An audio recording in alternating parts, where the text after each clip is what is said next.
Good morning, everyone.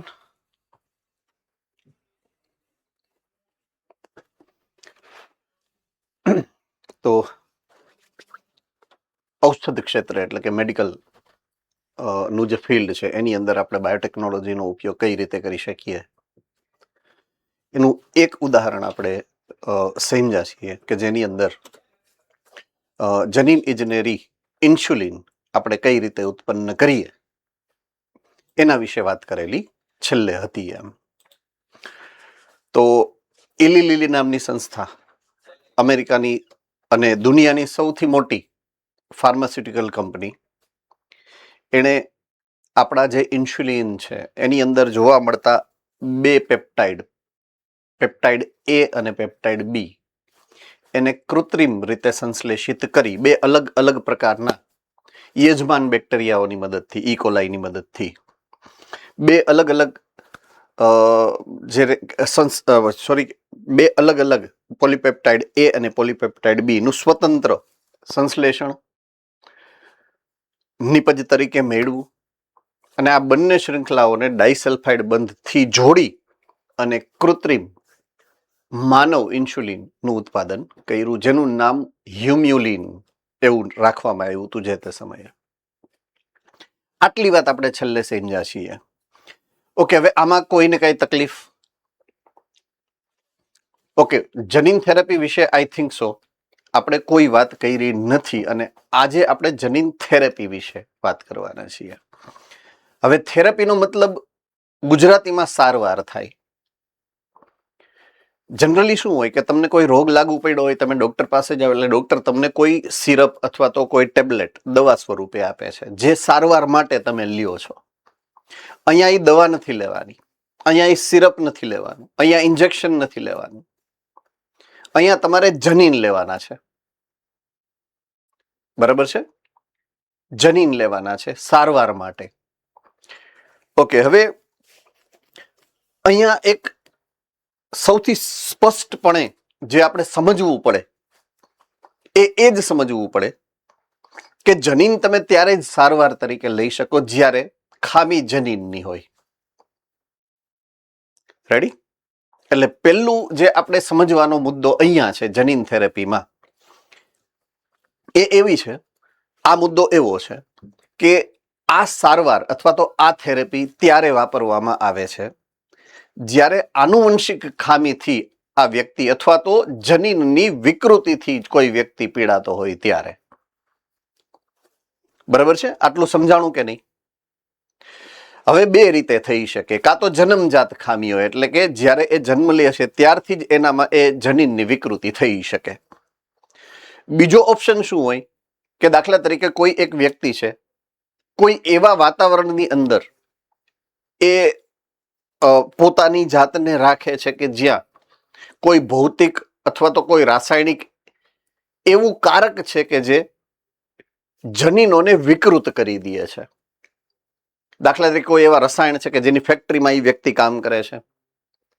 બરાબર છે? કોઈ એવા ઇન્ડસ્ટ્રીમાં કામ કરે છે જ્યાં ઓલું રેડિયેશન હોય, વિકિરણો હોય, જેને કારણે જે તે વ્યક્તિને જનીનિક વિકૃતિ થવાની સંભાવના હોય.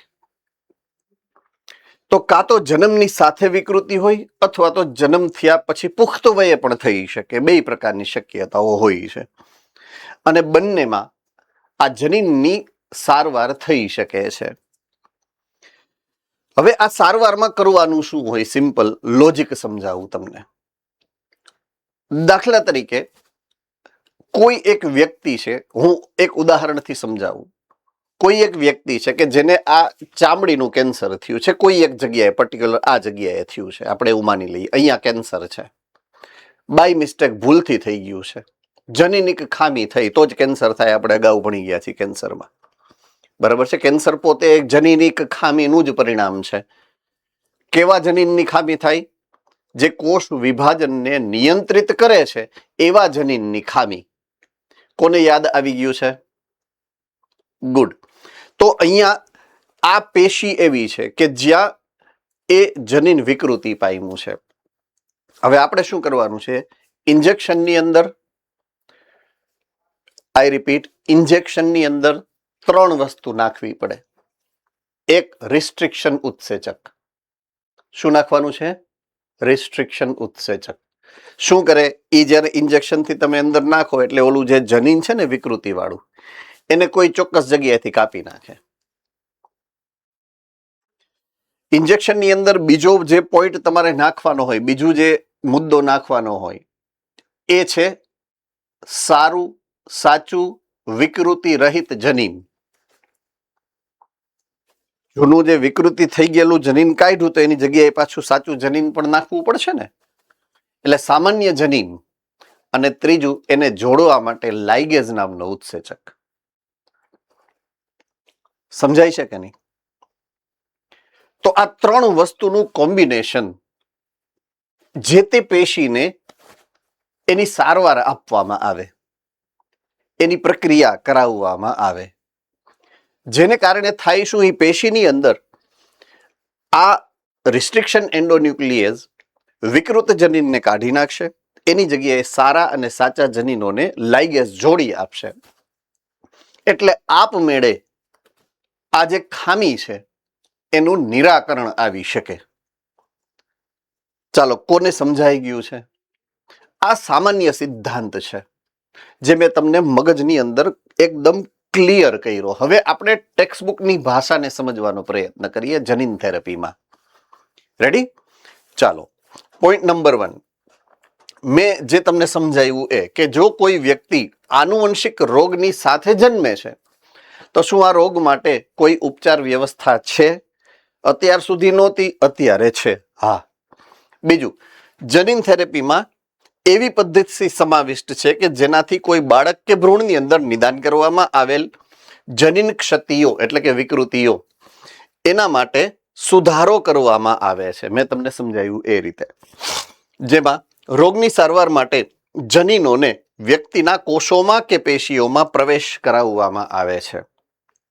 પ્રોસેસ મેં તમને સમજાવી થોડીક વાર પહેલા. ઓકે. જનીનિક ખામીની સારવારમાં વ્યક્તિ અથવા તો ભ્રૂણમાં સામાન્ય જનીનોને પ્રવેશ કરાવવામાં આવે જે નિષ્ક્રિય જનીનની ક્ષતિપૂર્તિ કરી અને તેના કાર્યોને પાછા સામાન્ય કરી દે. બરાબર છે? ઓકે. ઘણા બધા રોગો એવા છે, ઘણા બધા જનીનિક ખામીઓના ઉદાહરણો એવા છે કે જેમાં આ જનીન થેરેપી વપરાય છે. પણ સૌથી પહેલી વખત જનીન થેરેપી જે રોગ માટે અને જે વ્યક્તિ માટે વપરાયેલી છે એનું ઉદાહરણ અહીંયા તમારી સામે મૂકેલું છે. આ વ્યક્તિ છે જેનું નામ છે અશાંતિ ડિસિલ્વા. બરાબર છે? જેની ઉપર આ જનીન થેરેપીનો સૌ પ્રથમ વખત આ દુનિયામાં પ્રયોગ થયેલો હતો. રાઈટ? ઓકે. જનીન થેરેપીનો સૌ પ્રથમ પ્રયોગ 1990માં એ સમયે 4 વર્ષની એક છોકરી હતી એની ઉપર કરવામાં આવ્યો હતો. આ અશાંતિ ડિસિલ્વા. પછી આજથી 30 વર્ષ પહેલાની વાત હોય તો 30 વર્ષે મોટી તો થાય ને, એટલે અત્યારે એ અવળા મોટા છે એ બેન એમ. ત્યારે એ 4 વર્ષના છોકરી હતા એમ. રાઈટ? ઓકે. એને જે ખામી હતી, જનીનિક ખામી, એનું નામ છે ADA. બરાબર? તમે બુકમાં જોશો ને એટલે લખેલું હશે ADA.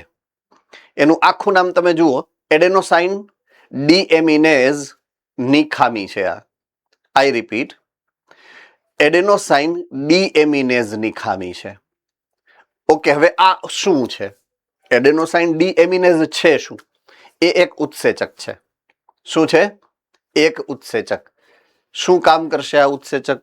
તો કે રોગ પ્રતિકારક તંત્રમાં રોગકારક સામે જ્યારે તમારી ડિફેન્સ સિસ્ટમ એટલે કે તમારી રોગ પ્રતિકારક શક્તિ કામ કરતી હોય એની જે ચયાપચયની ક્રિયા છે એમાં આ એડેનોસાઇન ડીએમિનેઝ કામ કરે. તો જો હવે એ ના હોય તો શું થાય? એ ના હોય તો તમારી રોગ પ્રતિકારક શક્તિ ન હોય, કામ ન કરી શકે. સમજાય છે કે નહીં? રાઈટ? તો હવે આ ઉત્સેચક રોગ પ્રતિકારકતા માટે અતિ આવશ્યક છે. બરાબર છે? અને જો આ જનીન નો લોપ હોય, લોપ એટલે જનીન છે જ નહીં, તો આ છોકરી હતી ને 4 વર્ષની, એમાં એ જનીન ભૂલથી હતું જ નહીં. આ જનીન જ નહોતું એટલે એની રોગ પ્રતિકારક શક્તિ નહોતી ટૂંકમાં. તો હવે જો પહેલા પણ એની ખામી ઘણી વખત જોવા મળતી વ્યક્તિઓની અંદર, આમાંય જોવા મળે છે અને એની પહેલાય જોવા મળતી અને આજની તારીખે પણ જોવા મળે છે. તો જનરલી આનો ઉપાય શું? જો તમે જનીન થેરેપી નથી વાપરતા, જો જનીન થેરેપી આપણે નથી વાપરતા, તો બીજી થેરાપી એટલે કે ટ્રેડિશનલ સામાન્ય પ્રક્રિયાઓ કઈ છે કે જે આમાં ઉપયોગમાં લેવામાં આવે છે? તો સૌથી પહેલું છે કે અમુક બાળકોની અંદર અસ્થિ મજ્જા પ્રત્યારોપણ કરવામાં આવે. बोन मेरो ट्रांसप्लांटेशन नाम सुना है किसी ने? किस किसने सुना है? एंड रेज करो જોઈએ. બોન મેરો ટ્રાન્સપ્લાન્ટેશન, અસ્થિ મજ્જા એનું પ્રત્યારોપણ. ઓકે, સમજાવી દઉં. આપણા શરીરની અંદર અસ્થિ મજ્જા એક પેશીનું નામ છે જે સંયોજક પેશી છે. થમ્સઅપ કરવું પડે તમારે. ઓકે, અસ્થિ મજ્જાનું કાર્ય છે રુધિરના કોષો એટલે કે WBC, RBC, પ્લેટિલેટ્સ આ બધાને ઉત્પન્ન કરવાનું. થમ્સઅપ કરવું પડશે પાછું. ઓકે, હવે અહીંયા આપણે જે ખામીની વાત કરીએ છીએ રોગ પ્રતિકારકતાની ખામી છે. રોગ પ્રતિકારકતા સાથે સંકળાયેલ કોષો રુધિરના જ છે, WBC જ. એ પછી લસિકા કોષો હોય કે બીજા અન્ય પ્રકારના શ્વેત કોષો હોય, ભક્ષક કોષો આઈ મીન, એ બધા જ રોગ પ્રતિકારકતા સાથે સંકળાયેલા છે. એટલે આ ખામી હકીકતમાં કોની છે? રુધિરની અંદર રહેલા કોષોની કાર્યપ્રણાલીની ખામી થાય. તો મારે ટાર્ગેટ કોને કરવો પડે? એવી પેશી કે જે રુધિરના કોષોને ઉત્પન્ન કરતી હોય. તો રુધિરના કોષોને ઉત્પન્ન કરતી પેશી કઈ છે? તો કે અસ્થિ મજ્જા. એટલે મારે અસ્થિ મજ્જાની ખામી છે એવું હું કહી શકું કે ના કહી શકું? કોને સમજાય છે હવે? ઓકે, હવે ટ્રાન્સપ્લાન્ટેશન એટલે શું? એટલે કે પ્રત્યારોપણ એટલે શું? મારા શરીરની અંદર જે અસ્થિ મજ્જા છે કે જ્યાં રક્તકોષો કે શ્વેત કોષો ઉત્પન્ન થાય છે એને હું ત્યાંથી કાઢી નાખું, ઇન્જેક્શનથી ખેંચી લઉં બહાર, અને એની જગ્યાએ કોઈ દાતા મનુષ્ય છે એમાંથી કાઢી અને હું નાખી દઉં. સમજાય છે કે નહીં? તો એને કહેવાય અસ્થિ મજ્જાનું પ્રત્યારોપણ. પ્રત્યારોપણ એટલે પ્રતિ અને આરોપણ એટલે કાઢી અને નવી ફિટ કરવી. ક્લિયર થાય છે? યસ ઓર નો? તો આને કહેવાય અસ્થિ મજ્જા પ્રત્યારોપણ અથવા તો બોન મેરો ટ્રાન્સપ્લાન્ટેશન. આ થેરાપી WBC એનું કેન્સર થાય, લ્યુકેમિયા, કેન્સરમાં આવ્યો તો આ શબ્દ લ્યુકેમિયા, એની સારવારમાં પણ આ જ પદ્ધતિ વપરાય છે. યાદ રાખવાનું છે, જનરલ નોલેજ છે, નીટનો પ્રશ્ન છે. જો કોઈને લ્યુકેમિયા થયું હોય તો એની સારવાર માટે સામાન્ય પદ્ધતિઓમાંની આ એક પદ્ધતિ છે, અસ્થિ મજ્જાનું પ્રત્યારોપણ. બરાબર છે? એટલે મેં બે અલગ અલગ જગ્યાના બે અલગ અલગ પોઈન્ટને તમને મર્જ કરી એક જગ્યાએ ફિટ કર્યા છે. એટલે એ બારનો પ્રશ્ન ન ગણાય. જો પૂછાણો હોય તો તમારા સિલેબસનો જ પ્રશ્ન ગણવો પડે તમારે, કારણ કે બે અલગ અલગ જગ્યાએ બે અલગ અલગ સ્વરૂપે આપેલું છે, પણ છે તો એકબીજાને લાગતું વળગતું જ. રેડી? ઓકે, તો આ અસ્થિ મજ્જા પ્રત્યારોપણ દ્વારા એડી એનો ઉપચાર શક્ય બને છે. હવે તકલીફ શું પડે ખબર છે? હું જેટલું બોલ્યો સરળતાથી એટલું ઈ સરળ પ્રક્રિયા નથી પાછી. તમે કદાચ ભૂલથી જોયું હોય, કદાચ એ ભૂલથી જોઈ લીધું હોય ને, તો તમે કોઈ દિવસ હિંમત જ ન કરો કે અસ્થિ મજ્જાનું પ્રત્યારોપણ કરાવાય એમ. અવડી મોટી ડ્રીલ લે ને સીધું પાછળથી અહીંયા ઠાઠે આવું કાણું પાડે, સીધું હોલ પાડે. સમજાય છે? અને હોલથી પછી પાછું ખેંચે ડ્રીલથી અને પછી પાછું અંદર ફિટ કરે. આ બધી પ્રક્રિયાઓ અત્યંત પીડાદાયક છે. જેટલી આમ સહેલી હું બોલી ગયો અને તમે સમજી લીધી એટલી સહેલી આ પ્રક્રિયા છે નહીં. એ તો ભૂલથી મેડિકલ કોલેજમાં જાઓ ને એકાદું ઓપરેશન કરશો ત્યાં ખબર પડશે. હે ને? આટલું જેટલું આપણે હું બોલી શકું છું ને તમે સમજી શકો છો એટલી સરળ આ પ્રક્રિયા હોતી નથી એમ. તો અઘરી છે, ટૂંકમાં કષ્ટદાયક છે, પીડાદાયક છે, મોંઘી તો હોય જ સ્વાભાવિક છે, પણ એનાથી વધારે કષ્ટદાયક છે. ઓકે, બીજી પ્રક્રિયા જો આ ન કરવી હોય તો બીજો ઓપ્શન ખરો? તો કે હા ખરો, હજી બીજો ઓપ્શન પણ છે આપણી પાસે. અમુકમાં આ પ્રક્રિયા પણ થાય. ઉત્સેચક રિપ્લેસમેન્ટ થેરેપી. ઈ શું? ઓલા દાખલા તરીકે ડાયાબિટીસ થયું હોય તો તમે શું કરો? બહારથી ઇન્જેક્શન દ્વારા અંતઃસ્ત્રાવ આપો કે નહીં? બસ આમાં એવું જ કરવાનું. આમાં ઉત્સેચકના ઇન્જેક્શન આપવાના વારે વારે. સમજાય છે કે નહીં? તો એને કહેવાય ઉત્સેચક રિપ્લેસમેન્ટ થેરેપી. તો સિરિંજ દ્વારા રોગીને સક્રિય એડીએ એટલે કે ઉત્સેચક આપવામાં આવે. તો બેમાંથી એકેય પ્રક્રિયા એવી નથી કે જે રોગકારકને અથવા તો જે સ્થિતિ છે, જે પરિસ્થિતિ છે એને 100% નાબૂદ કરી દે. નહીં, નાબૂદ નથી કરવાની. એ બેમાંથી એકેય થેરેપી એવી નથી કે જે નાબૂદ કરી દે રોગને. દાખલા તરીકે અસ્થિમજ્જાનું પ્રત્યારોપણ કર્યું હોય ને તો બી અમુક સમયે એને ફરી પાછું તમારે ટ્રાન્સપ્લાન્ટ કરવું પડે. કારણ કે તમારું તો નથી ને અસ્થિમજ્જા, તે બહારથી ફિટ કરેલું છે. એટલે અમુક સમયે પાછું ઈ વારે વારે રિપીટ કરવું પડે. અને આ તો છે જ ને, તમારે ઇન્જેક્શન તો વારે વારે લેવા જ પડે દરરોજ.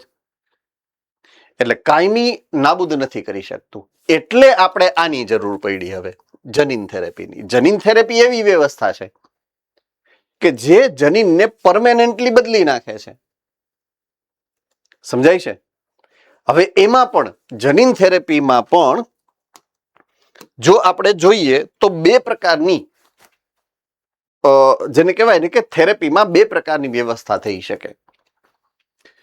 સહેલામાં સહેલી વ્યવસ્થા સમજાવું તમને. તમારા શરીરમાંથી આપણે બ્લડ ટેસ્ટ કોણે કોણે કરાવ્યું છે? ક્યારેક ભૂલથી રોગ તમને કઈ થયો હોય ને બ્લડ ટેસ્ટ કરાવ્યું હોય? Okay, good. એમાં શું હોય? નાની એવી સિરિંજથી તમારું 5 ml જેટલું બ્લડ કાઢે. બસ એટલું જ બ્લડ તમારા શરીરમાંથી લે થેરેપી માટે ટેમ્પરરીલી. પછી શું કરે ખબર છે? એ રુધિરને કલ્ચર કરે, સંવર્ધિત કરે, એના કોષોને બહુગુણિત કરે. સમજાય છે? હા કે ના? પછી એ જે હવે પેશી, એ તો પેશી કહેવાય ને. રુધિર એક પ્રવાહી સંયોજક પેશી છે. કોને ખબર પડે આ સ્ટેટમેન્ટમાં? ઓકે, આ પેશીની અંદર શું કર્યું ખબર છે? એ લોકોએ ઓલા રિસ્ટ્રિક્શન એન્ડોન્યુક્લિયસ નાખ્યા, સારું જનીન નાખ્યું અને લાઇગેઝ નાખ્યું. એટલે મારે જે કામ કરવું છે એ પેશીની અંદર આ કામ કરી દઈએ. જનીન થેરેપી થઈ જાય કે ન થઈ જાય? કોને સમજાણું? રેડી? હવે આ જે રુધિર તૈયાર કર્યું મેં બારે લેબોરેટરીની અંદર, કલ્ચર મીડિયમની અંદર, સંવર્ધન માધ્યમની અંદર, એ હવે હું ક્યાં નાખી દઈશ? મારા રુધિરની અંદર ટ્રાન્સફ્યુઝ કરીશ, પ્રત્યારોપિત કરીશ. મારા રુધિરની અંદર હવે એવા શ્વેત કોષો છે કે જે એડીએ ઉત્પન્ન કરી શકે છે. સમજાણું કે ના સમજાણું? કોને કોને સમજાણું? હેન્ડ રેઇઝ કરો જોઈએ. ઓકે, હવે એ શ્વેત કોષો જ્યાં સુધી શરીરમાં છે ત્યાં સુધી કોઈ ચિંતા નથી. પણ એક સમય કદાચ એવો આવે કે એ શ્વેત કોષો શરીરમાંથી ફરી પાછા કાં તો મૃત્યુ પામે કાં તો એનું જીવનચક્ર પૂરું થાય, એટલે ખલાસ થઈ જાય રુધિરમાં. ત્યારે ફરીથી આ પ્રક્રિયા કરવી પડે. સમજાય છે? જનીન થેરેપી ત્યારે પાછી રિપીટ કરવી પડે. કોને કોને ના સમજાણું? બધાને સમજાઈ ગયું છે? ઓકે. WBC ને મેં જનીનને બદલી અને મારા રુધિરમાં નાખ્યા. WBC જ્યાં સુધી મારા રુધિરના પરિભ્રમણના પરિપથમાં છે ત્યાં સુધી મને કોઈ ચિંતા નથી. પણ WBC પણ કોષ છે, એનો પણ મૃત્યુ થઈ શકે. દાખલા તરીકે શરીરમાં વાયરસ જાય છે, શરીરની અંદર બેક્ટેરિયા જાય છે, એની હારે ફાઇટિંગ કરવામાં એ ગુજરી જાય, એવી તો શક્યતાઓ છે. તો જ્યારે એ કોષો કે જે તમે બહારથી નાખ્યા છે જનીન થેરેપી વાળા, એનું જ્યારે જીવનચક્ર પૂરું થાય ને એ પછી તમારે ફરીથી એ પાછા ઉમેરવા પડે. એટલે અમુક સમયે આ પ્રક્રિયાને રિપીટ કરવી પડે છે. થમ્સઅપ કરી દો એટલે આગળ વધીએ. ઓકે, હવે જો જન્મજાત ખામી છે, જન્મજાત ખામી એટલે જન્મ પહેલા ફલન સમયે જ વિકૃતિ પામ્યું હોય. ઓકે, હવે દાખલા તરીકે અત્યારે તમે સામાજિક જે આખી વ્યવસ્થા છે એ વ્યવસ્થાનો એક ભાગ છો બધા જ. કાં તો આપણી ફેમિલીમાં, કાં તો આપણા સરાઉન્ડિંગમાં, કાં તો આપણા કુટુંબમાં, આપણા સમાજમાં ક્યાંક આપણે જોયું હશે કે જ્યારે કોઈ પણ સ્ત્રી ગર્ભવતી થાય ને, જ્યારથી ખબર પડશે કે આ સ્ત્રી ગર્ભવતી છે, દાખલા તરીકે 1 મહિનો 1.5 મહિનો થાય, બરાબર છે, એ પછી એમને એમના સંકેતો એવા ઉલટી આવવાની શરૂ થાય, એ પછી ડોક્ટર નક્કી કરે કે આ ગર્ભનો સમય આટલો ઓલરેડી થઈ ગયો છે. પછી તમે જોશો ને તો દર મહિને અથવા તો દર 2 મહિને એને પિરિયોડિકલી ચેકઅપ માટે જવું પડે. અને એમાં સોનોગ્રાફી એ બહુ અત્યારની આધુનિક વ્યવસ્થાઓ છે. ઇવન 2D, 3D, 4D અને 5D સોનોગ્રાફી સુધીની વ્યવસ્થાઓ અત્યારે છે. બરાબર છે. આ સોનોગ્રાફીના જે પીરિયડ છે દર મહિને લગભગ કરાવવી પડતી હોય કોઈક ને કોઈક પ્રકારની પ્રક્રિયા, પણ એવરી 3 મંથ્સ, દર 3 મહિને 4D કે 5D સોનોગ્રાફી કરવાની હોય. એ શું કામ કરવામાં આવે છે? તો કે ઘણા બધા પ્રકારની જનીનિક વિકૃતિઓ, જનીનિક ખામીઓ એ ડોક્ટર આ બધી ટેસ્ટ દ્વારા નક્કી કરતા હોય. તો મોટા ભાગની જનીનિક ખામીઓ જનરલી એવી હોય છે અત્યારના સમયગાળા દરમિયાન કે જન્મ પહેલા ડોક્ટરને એની ખબર પડી જતી હોય છે. આટલું સમજાય છે હું જે કહેવા માંગુ છું એ? શું કામ? કારણ કે એવી વ્યવસ્થા છે આપણી હેલ્થ કેર સિસ્ટમની. અત્યારની જે વ્યવસ્થા છે એ પ્રમાણે આવી ખામીઓ ડોક્ટર પહેલેથી જાણી શકે છે. હવે જન્મ પહેલા જો ખબર પડી જાય તો અહીંયા જે લખેલું છે એ કે જો મજ્જાકીય કોષોને અલગ કરી એડીએ ઉત્પન્ન કરતા જનીનો, જુઓ અહીંયા લખેલું છે, પ્રારંભિક ભ્રૂણ અવસ્થાના કોષોમાં જ જો બદલાવી નાખવામાં આવે, સમજાય? એટલે ભ્રૂણની અંદર જ આ બદલાવી નાખવામાં આવે તો ભ્રૂણ પછી મોટો થાય તો ભ્રૂણના અસ્થિમજ્જામાં તો રિપેર થયેલા કોષો જ હોય કે ના હોય? હા કે ના? તો પછી તો લાઈફ લોંગ એને આ પ્રશ્ન રહેતો નથી. બરાબર છે. એટલે પરમેનન્ટ આનો ઉપાય તમે કરી શકો, શરત એટલી કે તમને ભ્રૂણ અવસ્થામાં જનીનિક ખામીની ખબર પડે તો. જો પુખ્ત વયે થાય, પુખ્ત વયે, બરાબર છે, તો તમે આ પ્રક્રિયા કરી શકો. જ્યારે તમને લેટ ખબર પડે છે ત્યારે તમે આ પ્રક્રિયા કરી શકો. જો જન્મ પહેલા ખબર પડી જાય કે જનીનિક ખામી છે તો તમે શું કરો છો? ભ્રૂણની અંદર જ આ પ્રક્રિયા કરાવી નાખો છો, જેથી કાયમી ઉપચાર જે છે એનો ફરીથી ક્યારેય કરાવવો પડતો નથી. બરાબર છે. તો આ બીજા નંબરનો કેસ છે એ શું બને છે? કાયમી ઉપચાર બની જાય છે એનો. ક્યારે કાયમી ઉપચાર બનશે? જ્યારે ભ્રૂણ તબક્કાની અંદર જનીન થેરાપી આપવામાં આવશે ત્યારે. ચાલો, આમાં કોઈને કઈ ડાઉટ, પ્રશ્ન, નો સમજાણો હોય એવો મુદ્દો? યસ જલ્પ. સર, આપણે જનીન છે એ ભ્રૂણના ક્યાં રુધિરમાં નાખશું? નહીં, અસ્થિમજ્જામાં. અસ્થિમજ્જામાં ડાયરેક્ટ અસ્થિમજ્જાના કોષોમાં જ. બરાબર છે. કારણ કે ભ્રૂણની અંદર રુધિર બન્યું હોય ન બન્યું હોય એ ભ્રૂણના કયા તબક્કામાં છે, અને અગેન જો રુધિરની અંદર નાખશું તો પાછું રુધિરમાં તો ટ્રાન્સફ્યુઝ કરાવવાની જરૂર ફરીથી પડશે. એટલે જો ભ્રૂણના અંદર આપણે જ્યારે આ જનીન થેરાપી વાપરશું તો એના માતૃકોષ એટલે કે અસ્થિમજ્જામાં જ કરશું એમ. રેડી? ચાલો, એની ડાઉટ? All right. હવે વાત કરીએ જૈવ તકનીકી પ્રયોજનનો મુદ્દો નંબર 3. પહેલી વાત આપણે પ્રોડક્ટ નિપજ મેળવી હતી, ઇન્સ્યુલિન દવા. બીજું ઉપચાર જનીન થેરેપી છે, અને ત્રીજું હવે નિદાનની વાત કરીએ. નિદાન. બરાબર છે. ઓકે, તો નિદાન માટે આપણે અમુક ચોક્કસ પ્રક્રિયાઓ કે પ્રણાલીની વાત અગાઉ જાણેલી છે થોડી ઘણી. બરાબર છે. તો નિદાનનો અર્થ શું થાય? તો કે તમને કોઈ રોગ લાગુ પડેલો છે કે નથી એ જાણવાની જે પ્રક્રિયા છે એને નિદાન કહેવાય. હવે આ નિદાન માટે તમે બાયોટેકનોલોજીને કઈ રીતે વાપરી શકો, કઈ રીતે ઉપયોગમાં લઈ શકો, એની વાત આપણે સમજીએ. બરાબર છે? તો પહેલું, તમે જાણો છો કે રોગની અસરકારક સારવાર માટે પ્રારંભિક નિદાન શબ્દ આ સૌથી વધારે મહત્વનો છે. પ્રારંભિક નિદાન.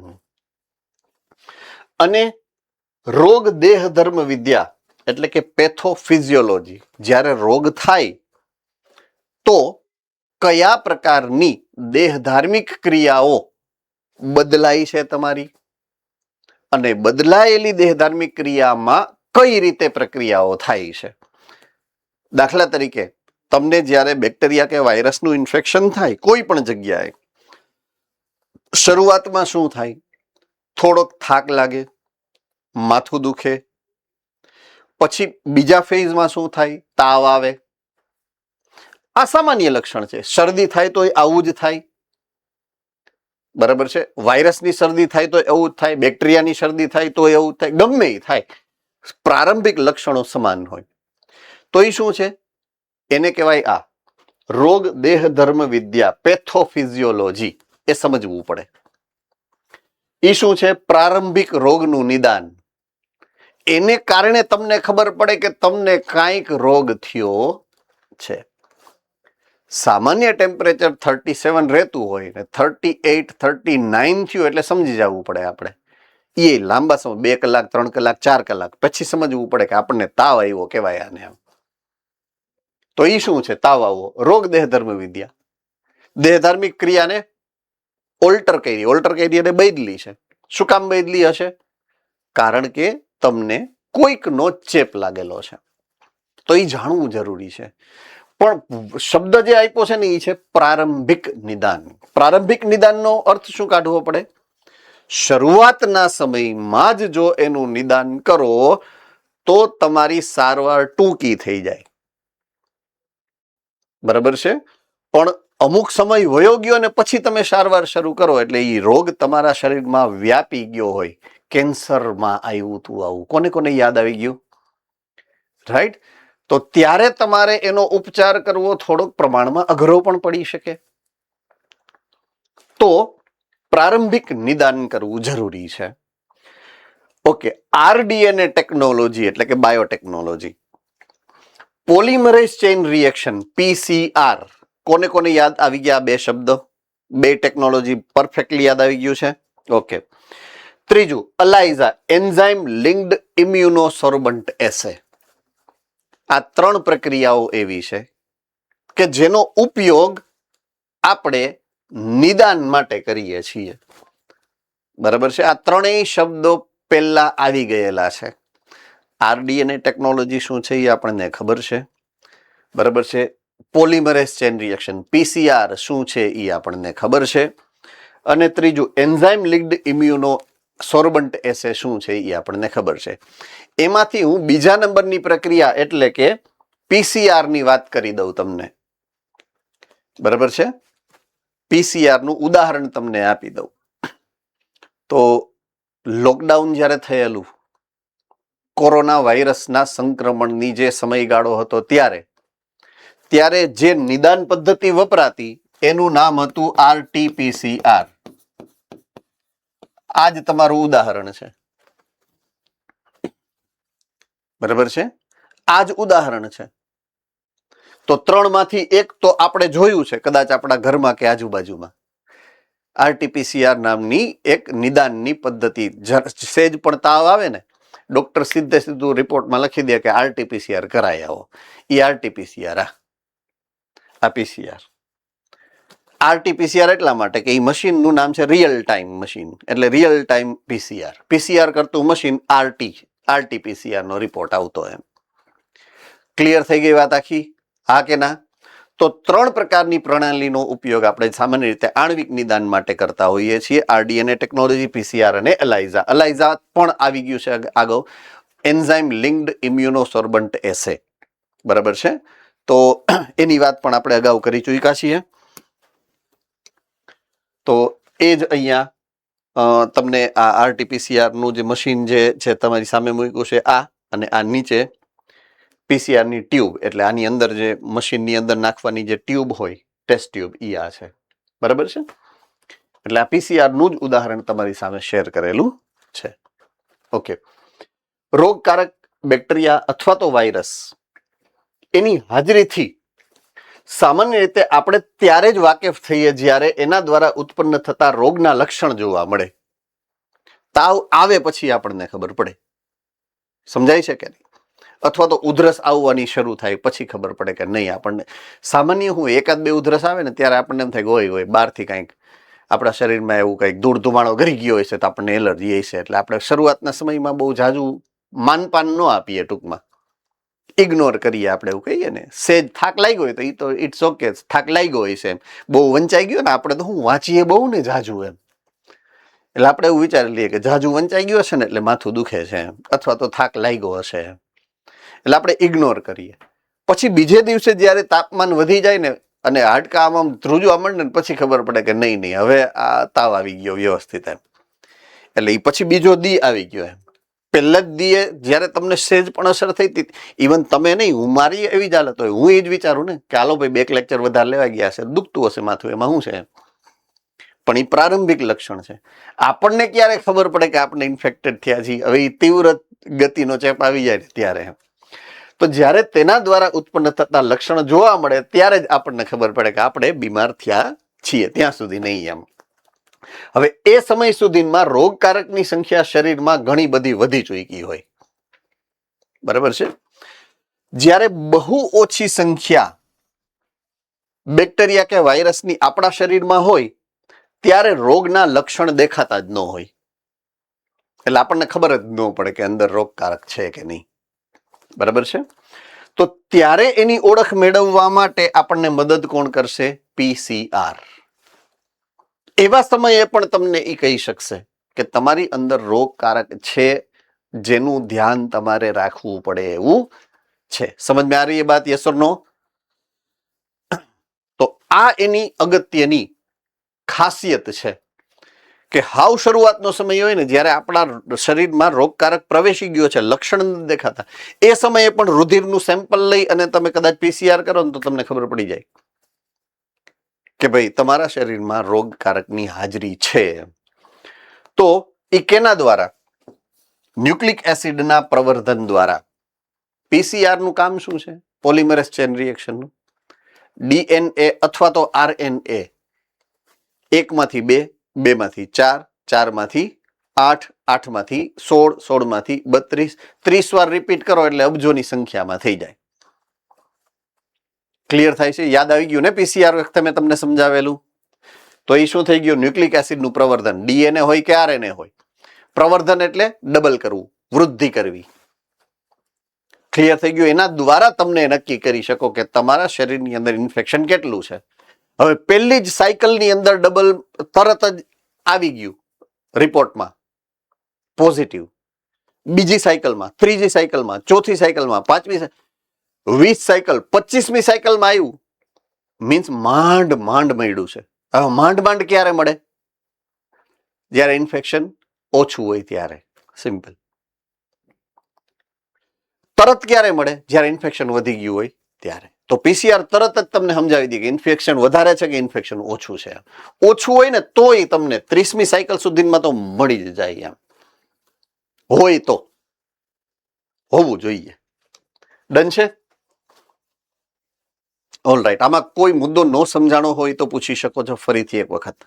પીસીઆર ને ડિટેલમાં તમને સમજાવ્યું છે.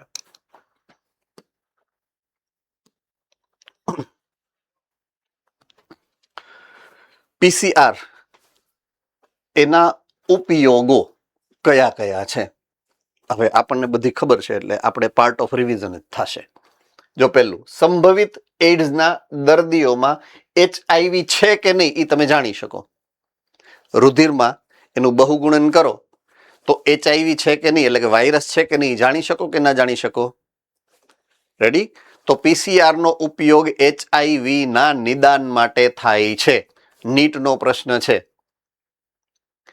બીજું, કેન્સરના સંભવિત દર્દીઓના જનીનની અંદર વિકૃતિની તપાસ કરવી હોય, જનીન વિકૃતિ માટે, તો જનીનનું બહુગુણન કરવા માટે પીસીઆર છે. તો જનીનની વિકૃતિ તમે એટલે કેન્સરમાં પણ PCR નિદાનની પદ્ધતિ છે. રેડી? અને ત્રીજું, ઘણા બધા આનુવંશિક રોગોના લગભગ 6 ઉદાહરણ તમે ચેપ્ટર નંબર 4 ની અંદર ભણ્યા છો. રેડી?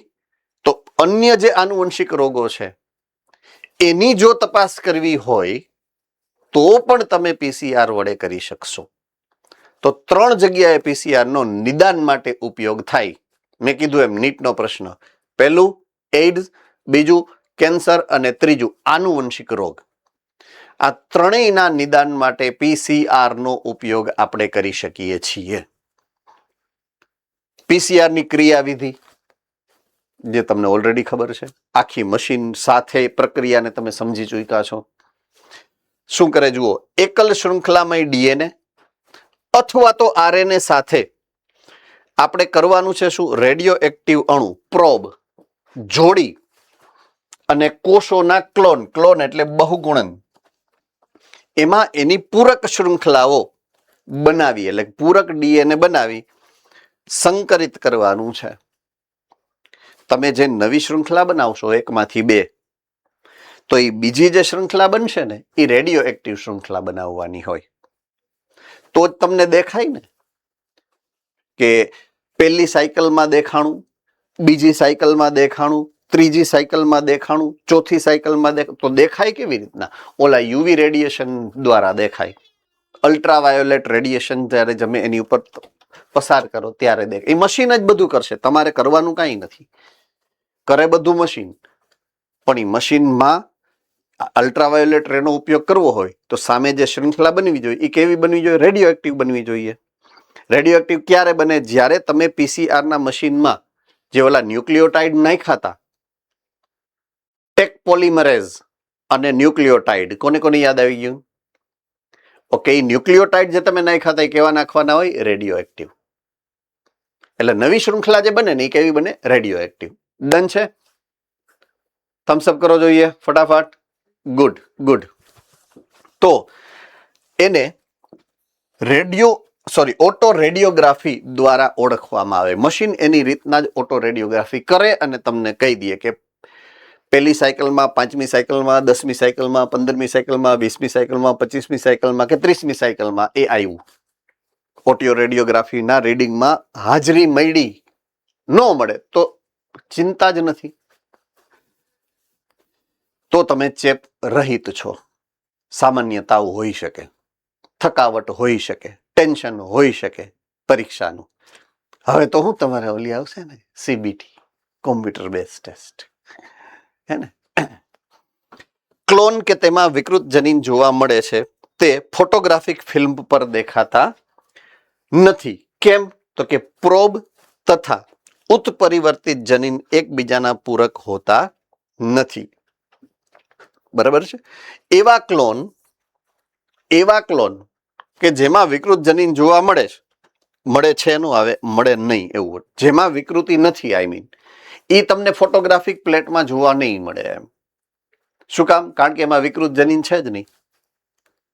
જોવા કોણ મળશે તમને ફોટોગ્રાફિક પ્લેટ ઉપર? જેમાં વિકૃત જનીન છે. તો જ તમે આઈડેન્ટિફાઈ કરી શકો કે છે કે નથી એમ. તો ક્લોન જ્યારે થાય, ક્લોનમાં જો વિકૃત જનીન હોય તો જ તમને એ ઓટો રેડિયોગ્રાફીમાં જોવા મળશે, નહીતર નહીં. મેં તમને કીધું ને, કાં તો પહેલામાં જોવા મળે, કાં તો 5માં જોવા મળે, કાં તો 10માં જોવા મળે, કાં તો 30માં જોવા નહીં મળે. જે નહીં મળે એ શું કામ નહીં જોવા મળે? કારણ કે એમાં વિકૃત જનીન છે જ નહીં. તમે જેને ગોતો છો વાયરસ, એ છે જ નહીં. તમે જે બેક્ટેરિયાને ગોતો છો એ છે જ નહીં. તમે જે વિકૃત જનીનને ગોતો છો આનુવંશિક રોગનું, એ એમાં છે જ નહીં. તો નહીં મળે એમ. अब समझ में आ रही है बात? यस और नो? All right, good.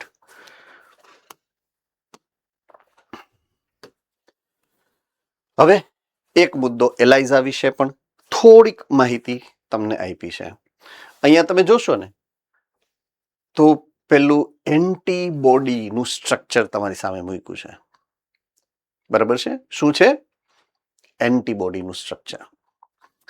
હવે એલાઇઝા જે છે ને, એનું નામ છે એન્ઝાઇમ લિંક્ડ ઇમ્યુનો સોર્બન્ટેસે, ઇમ્યુનો, હું લખીને તમને સમજાવું એટલે વધારે સમજાશે.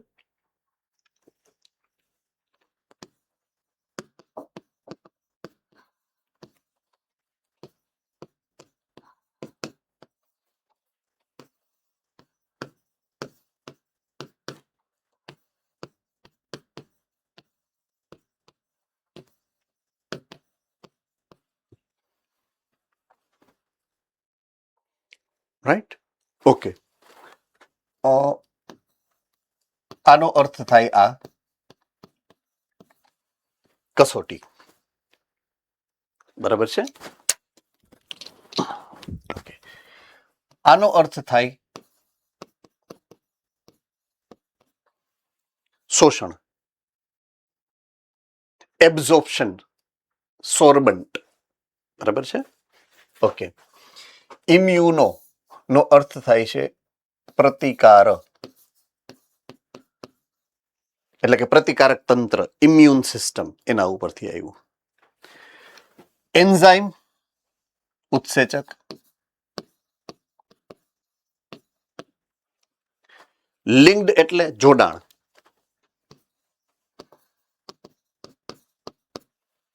આ શબ્દોના અર્થ તમારી સામે મૂકું છું હું ખાલી. તો આમાં મુખ્ય જે તમારે ફોકસ કરવાના શબ્દો છે એ બે છે. આ એક ઉત્સેચક અને એક પ્રતિકારક તંત્ર. તો હું પેલા અહીંયા આવું છું.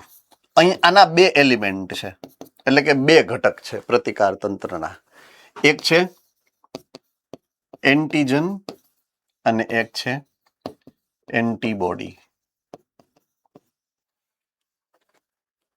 તમારે જે ઉમેરવાનું છે એ આ ઉમેરવાનું છે. જોડાણ કોનું કરવાનું છે? ઉત્સેચકનું.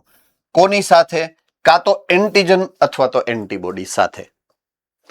તો આ કસોટીમાં એન્ટીજન કે એન્ટીબોડી જો હશે તો એ ઉત્સેચકની સાથે જોડાશે, જોડાણ કરશે, એટલે કે શોષી લેશે એને.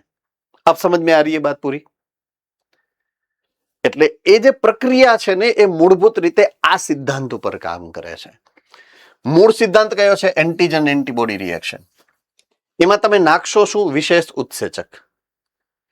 જો એ ઉત્સેચકનું શોષણ કરી લેશે તો સમજી લેવાનું કે એની અંદર એન્ટીજન છે અથવા તો એન્ટીબોડી છે. એન્ટીબોડી ક્યાં હોય?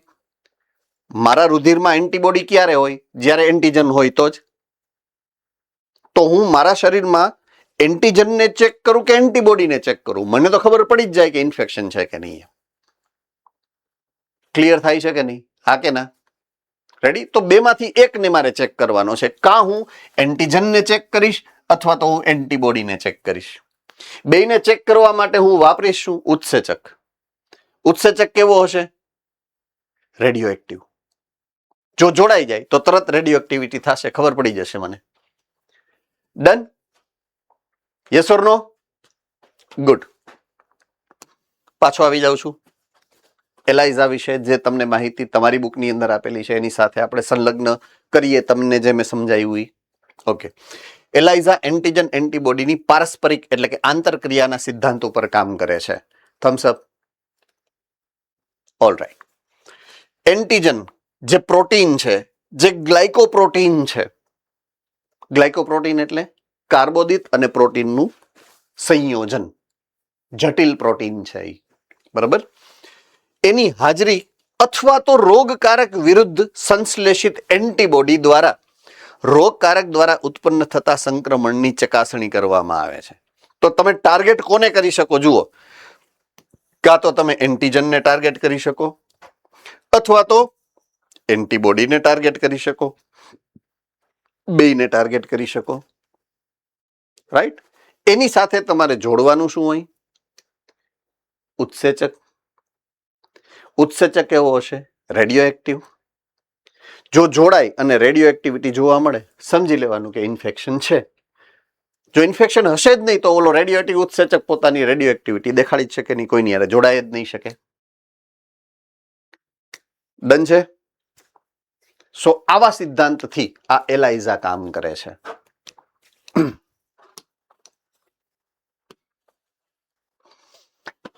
આ મુદ્દો પણ અહીંયા પૂરો થાય છે. મેડિકલ ક્ષેત્રની અંદર તમે જે આ બાયોટેકનોલોજીના ઉપયોગનો વાત છે એ.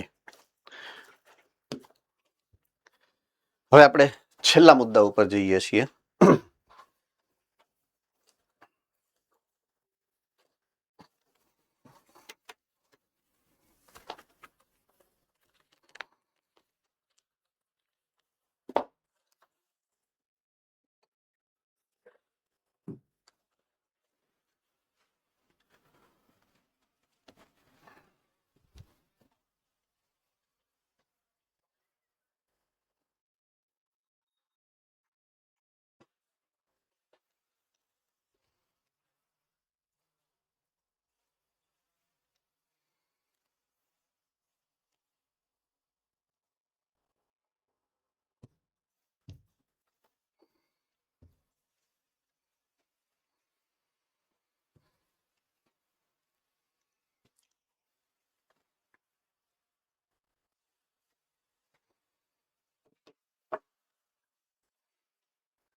તો નેક્સ્ટ મુદ્દો, according to our syllabus, transgenic animals, પારજનનિક પ્રાણીઓ. હવે પારજનનિક બેક્ટેરિયા વિશે આપણે ઘણી બધી વાત કરી લીધી, હા કે ના? કા હમણાં ઇન્સ્યુલિનનું ઉત્પાદન કોણે કરાવ્યું હતું? બેક્ટેરિયા કરાવ્યું હતું ને. તો તમે જાણો છો ને પારજનનિક બેક્ટેરિયા કેવી રીતના હોય, શું હોય, કેવી રીતના બને. ઇવન સૌથી પહેલું RDNA નું ઉદાહરણ હતું, બરાબર છે, સૌથી પહેલું. એમાં પણ સૂક્ષ્મ જીવો જ હતા, બેક્ટેરિયા જ હતા, બરાબર છે. એટલે પારજનનિક બેક્ટેરિયા તો તમને સમજાય જ છે કે પ્લાઝમિડ લેવાનું, પ્લાઝમિડની અંદર ફોરેન DNA ઇન્સર્ટ કરવાનું, એને યજમાન કોષની અંદર દાખલ કરી દો એટલે બેક્ટેરિયા રૂપાંતરિત થઈ ગયા એમ. તો ટ્રાન્સજેનિક બેક્ટેરિયા વિશે તમે જાણો છો. ઓકે, ટ્રાન્સજેનિક પ્લાન્ટ, વનસ્પતિઓ વિશે પણ ઘણી બધી માહિતી મેળવી તમે. બે પાક તો પાકે પાકા મેં તમને સમજાવ્યા, એક કપાસ અને એક તમાકુ, બરાબર છે. એક સૂત્રકૃમિ તમાકુ અને બીજું ઓલા બોલવોર્મ, એના પ્રતિકાર માટે કપાસ ની અંદર બીટી કપાસ ની વાત આપણે સમજાતા. હવે ત્રીજો જે મોટો સમૂહ છે એ પ્રાણીઓનો છે, એને આપણે પહેલી વખત ધ્યાનમાં લઈએ છીએ હવે, કે પ્રાણીઓને પણ આપણે બાયોટેકનોલોજી મદદથી રૂપાંતરિત કરેલા છે. તો કંઈક તો હેતુ હશે ને, જેમ વનસ્પતિઓને રૂપાંતરિત કરવાનો કોઈક હેતુ હતો ને, બેક્ટેરિયાને રૂપાંતરિત કરવાનો હેતુ હતો ને, નિશ્ચિત પ્રકારની નીપજ, રાઈટ. બેક્ટેરિયાને શું કામ આપણે રૂપાંતરિત કર્યા? કોઈ ચોક્કસ પ્રકારના ઉત્સેચક ઉત્પન્ન કરાવવા છે, કોઈ ચોક્કસ પ્રકારનું પ્રોટીન ઉત્પન્ન કરાવવું છે, કોઈ ચોક્કસ પ્રકારના અંતઃસ્ત્રાવ ઉત્પન્ન કરાવવા છે. વનસ્પતિઓને આપણે શું કામ રૂપાંતરિત કરી? 7-8 કારણો હતા અલગ અલગ. ઓલા પર્યાવરણથી પ્રતિક્રિયા, બરાબર, સહિષ્ણુતા, ને પછી ઓછો પાણી હોય તો એ સારી રીતના ઉછરી શકે, વધારે ક્ષારવાળી જમીનમાં ઉછરી શકે, પછી જીવાતનો પ્રતિકાર આપમેળે કરી શકે, સૂત્રકૃમિનો પ્રતિકાર આપમેળે કરી શકે. તો પ્રાણીઓનો જો આપણે GMO પારજનનિક બનાવવા હોય તો એના હેતુ તો હશે ને. તો એ હેતુઓ વિશે પહેલા ચર્ચા કરીએ, બરાબર છે. એવા પ્રાણીઓ કે જેમના DNA તમે બદલો, તબદીલ કરવા એટલે બદલવા, બરાબર છે, તબદીલ કરવામાં આવેલ હોય, તેમાં વિદેશી જનીન એટલે કે બાહ્ય જનીન વ્યક્ત થયેલ હોય તો તેમને પારજનનિક પ્રાણીઓ એટલે કે જનીન રૂપાંતરિત ઉત્પરિવર્તિત પ્રાણી કહેવાય. Thums up. Good. Okay. Point 2, આપણે અમુક પ્રાણીઓને પારજનનિક બનાવેલા છે, એના નામ લખેલા છે: ઉંદર, સસલા, ભૂંડ, ઘેટા, ગાય અને અમુક વિશેષ માછલીઓ, બરાબર છે. હા, બધા જ પ્રવર્તમાન જેટલા પ્રાણીઓ છે અત્યાર સુધીમાં, એમાંથી 95%, મોર દેન 95% ઉંદર છે. હવે ઉંદર શું કામ વધારે, બાકીના પ્રાણીઓ શું કામ ઓછા? સંખ્યાની દ્રષ્ટિએ હું કહું છું. તો બહુ એટલે બહુ સિમ્પલ લોજિકલ રીઝન એનું એવું છે કે આપણા જેટલા ઉત્પાદનો થાય રાસાયણિક રીતે એને તમારે પરીક્ષણમાંથી પસાર કરવા પડે. Quality assurance test. કોને કોને યાદ છે આ શબ્દ? QA test. જો કોઈ દવા, જો કોઈ રસાયણ, જો કોઈ कॉस्मेटिक प्रोडक्ट, त्वचा को गोरी करने वाला, है ने, कोई पण एवी प्रोडक्ट होय ए एमनम मार्केटમાં નો આવી જાય. કોઈક ને કોઈક પ્રાણીઓ, પશુઓ ઉપર એની પહેલા પ્રયોગ થાય ને પછી આવે. તો એ પ્રયોગ જેની ઉપર થાય એ પ્રયોગ મોટા ભાગે ઉંદર ઉપર થાય. ઉંદર સસ્તન છે એ કોને કોને ખબર છે? હા, એમ તો સારું. ઉંદર સસ્તન પ્રાણી છે અને આપણે પણ સસ્તન છીએ, એટલે ઘણી બધી સામ્યતાઓ જીનેટિકલી આપણી હોય. આપણી દેહધાર્મિક ક્રિયાઓ ઘણી બધી સામ્યતા ધરાવતી હોય છે. એટલે પહેલું ટેસ્ટિંગ ઉંદરમાં થાય, પછી બીજું ટેસ્ટિંગ વાંદરામાં થાય અને ત્રીજું ટેસ્ટિંગ મનુષ્યમાં થાય. આ ક્રિયાવિધિ છે ટેસ્ટિંગની. કોઈ પણ દવા હશે, કોઈ પણ રસી હશે, તો પહેલામાં પહેલું પરીક્ષણ કોની ઉપર કરવામાં આવે? ઉંદર ઉપર. એટલે ઉંદર આપણે ટ્રાન્સજેનિક બનાવવાની જરૂરિયાત પડી કે કુદરતી ઉંદરને મારવા એના કરતા ટ્રાન્સજેનિક બનાવીને મારો એમ. એટલે ઈ ઓમી કૃત્રિમ છે, કુદરતી નથી એમ. એટલે આપણે વિકસાવેલી જાત છે આપણી ટેસ્ટ કરવા માટે એમ. જેથી કરી અને કુદરતી જે વાતાવરણ છે એમાં ઓલા ખરાબ જનીન કે દવાની અસર ન થાય એમ. ટ્રાન્સજેનિક પ્રાણીઓ છે, બરાબર છે, જેની ઉપર ટેસ્ટ કરે એને પછી લેબોરેટરીમાં જ એનો નાશ કરવાનો હોય. મેં તમને પહેલા પણ કીધું હતું. દાખલા તરીકે આપણે જ્યારે બાયોટેકનોલોજીમાં સૂક્ષ્મજીવોના ઉત્પાદનની વાત હતી, એ સૂક્ષ્મજીવો આપણે કઈ ગટરમાં છોડી નથી દેવાના. મેં તમને કીધું હતું, યાદ હોય તો. એનો નાશ કરી દે. બરાબર છે. જે ફેક્ટરી હોય, ફેક્ટરીની અંદર જે ઇન્ડસ્ટ્રી છે, ઇન્ડસ્ટ્રી જ એનો નાશ કરી નાખે. નહીતર તો એ ડીએનએ સામાન્ય વસ્તીમાં વહી જાય. તો કયા પ્રકારની વિકૃતિ થાય એ આપણે કેમ નક્કી કરી શકીએ? જેમ ફાવે એમ વિકૃતિ મંડે થવા. એટલે એવું થાય નહીં. એટલા માટે આ જાળવણી કરવી પડે. એટલા માટે આ પારજનનિક પ્રાણીઓનું ઉત્પાદન આપણે અત્યારે કરેલું છે. બરાબર.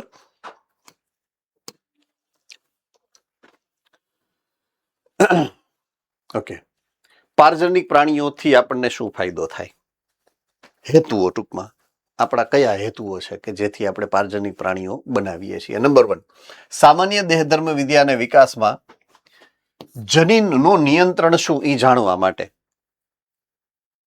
બરાબર છે કે જનીન નિયંત્રણ સામાન્ય દેહધાર્મિક ક્રિયા હોય એમાં કોઈ એક જનીન છે, કોઈ એક જનીન એ શું ફાળો આપે છે એ પ્રક્રિયા જો જાણવી છે તો તમે સ્પેશિયલ એ જનીન કાં તો વિકૃત કરી દો. જે પ્રાણી તમે બનાવવાના છો, પારજનિક પ્રાણી, એમાં વિકૃત કરી દો. એ જનીન મીન્સ એ જનીન નથી. તો સામાન્ય દેહધાર્મિક ક્રિયાવિધિથી એની દેહધાર્મિક ક્રિયાવિધિ કઈ રીતે અલગ પડશે? તો તમને ખબર પડશે ને કે આ જનીન આ ક્રિયા કરે છે જે હવે આમાં નથી થતી. સમજ में आ रही है बात? यस और नो? ओके. नंबर 2, રોગના વિકાસમાં જનીનનો ફાળો. કેમાં? રોગના વિકાસમાં. હવે આ રોગ સામાન્ય રોગ તો ન હોય, જનીનિક રોગ જ હોય. રાઈટ? તો કોઈ એક જનીન મેં કાઢી નાખ્યું કે વિકૃતિ કરી નાખ્યું તો એનાથી કોઈ રોગ થાય છે કે નહીં? આ સામાન્ય દેહધાર્મિક ક્રિયાની વાત છે, આ રોગની વાત છે. તો જનીનને કારણે જો કોઈ રોગ થાય છે કે નહીં એ જાણવા માટે.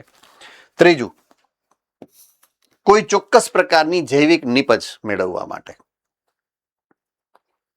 દાખલા તરીકે આપણે બેક્ટેરિયામાંથી ઇન્સ્યુલિન મેળવ્યું, એમ પ્રાણીઓમાંથી પણ કોઈ ચોક્કસ નિપજ મેળવી શકીએ છીએ. આપણે આગળ વાત કરશું એની. બરાબર છે. નેક્સ્ટ, મેં હમણાં સમજાયું કે ભાઈ આપણે ઉંદર બનાવ્યા છે. શેના માટે બનાવ્યા છે? દવાઓના પરીક્ષણ માટે, રસીના પરીક્ષણ માટે. ખાલી દવા જ નહીં, રસીનું ઉત્પાદન થાય તો પણ એનું પરીક્ષણ એની ઉપર પહેલા થાય. નેક્સ્ટ, રાસાયણિક સુરક્ષા પરીક્ષણ. આ દવા રસાયણ છે, એ તો ખબર છે ને. તો દવાનું પરીક્ષણ, રસીનું પરીક્ષણ, જૈવિક નિપજ મેળવવા માટે, અને બીજું જનીનનો ફાળો, એ સામાન્ય દેહધાર્મિક ક્રિયા હોય કે રોગજન્ય સ્થિતિ હોય, એ જાણવા માટે તમે પારજનનિક પ્રાણીઓ જે છે એ બનાવો છો, એનું ઉત્પાદન કરો છો, એને લેબોરેટરીની અંદર વિકસાવો છો ટૂંકમાં.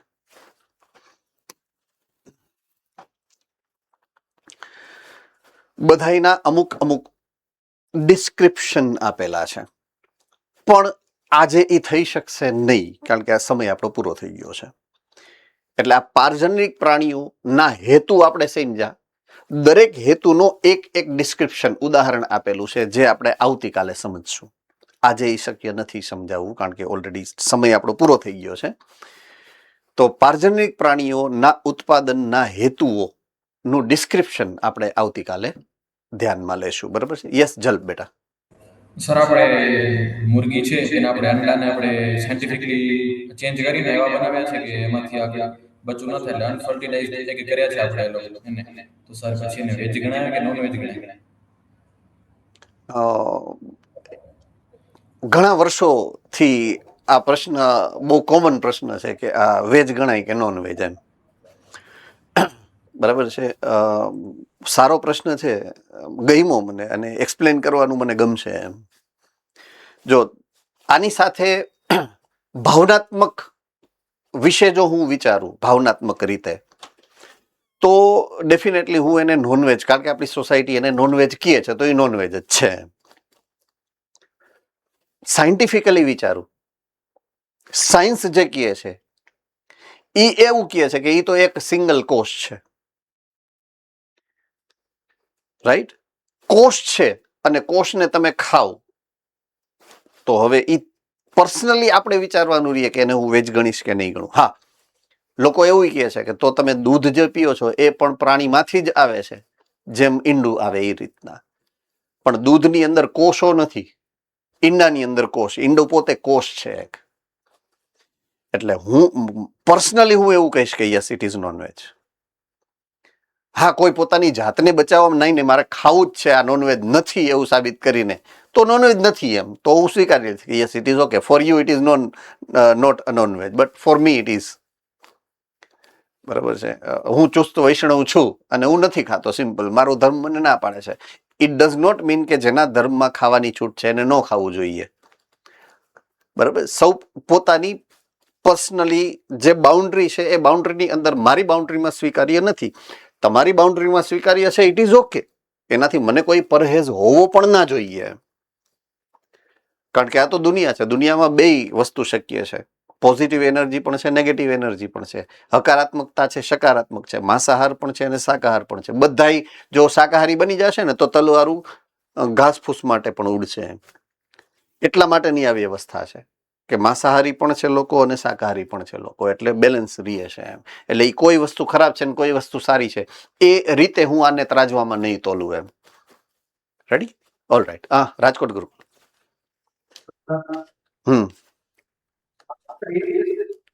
અવાજ નથી આવતો.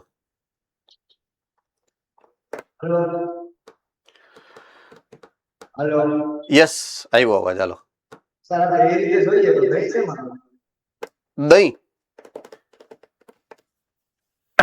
ઓકે, જો બહુ હજી વધારે સારો ક્વેશ્ચન આવ્યો અને હું એનો વધારે સારો આન્સર આપીશ તમને. દહીંની અંદર તમે બેક્ટેરિયા ખાઓ છો, એ બેક્ટેરિયા તમારા પાચન માર્ગમાં જઈને ગુજરી નથી જતા. સમજો પોઈન્ટ. એ લેક્ટિક એસિડ બેક્ટેરિયા છે જેને તમે શરણ આપો છો તમારા પાચન માર્ગની અંદર. એ તમારા પાચન માર્ગની અંદર જીવતા રહીએ છે. સમજો છો તમે હું જે કહેવા માંગુ છું? મીન્સ તમે એને પેટમાં નાખીને મારતા નથી, એટલે હું એને નોનવેજ નહીં ગણું એમ. સ્વામીને કહેજો જઈને કે દહીં ખાવું એ નોનવેજ નથી એમ. અમારા સાહેબે સાયન્ટિફિકલી એને સમજાવ્યું છે. એ બેક્ટેરિયા તમારા પેટમાં રહે છે, જીવતા રહે છે, અહીંયા બહુગુણન પણ પામે છે એમ. ડન છે? ઓલરાઈટ, તો હવે આપણે આ ચર્ચાને અહીંયા વેજ નોન વેજને બંધ કરીએ છીએ. બટ બે ક્વેશ્ચન જેન્યુઇનલી સારા હતા અને આઈ હોપ કે મેં તમને સેટિસ્ફેક્શન મળે એવો જવાબ તમને આપ્યો હશે એમ. રેડી? ચાલો મળીએ છીએ આવતીકાલે.